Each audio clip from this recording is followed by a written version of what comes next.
ஆவியானவர் எங்களுக்காகவும் என் பிள்ளைக்காகவும் வியாதிகளை சுமந்தாருங்க.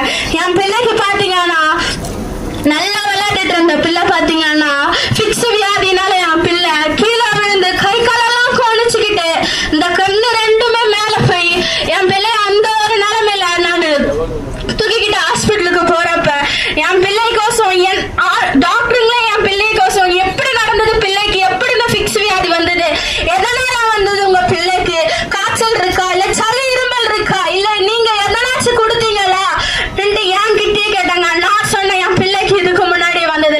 அப்ப இந்த பிள்ளைக்கு வந்திருக்குன்னா என்ன காரணம், நீங்க இந்த ஹாஸ்பிட்டலை விட்டு வேற எந்த ஹாஸ்பிட்டலுக்கும் உன் பிள்ளைய தூக்கிட்டு போக கூடாதுன்னு சொன்னாங்க.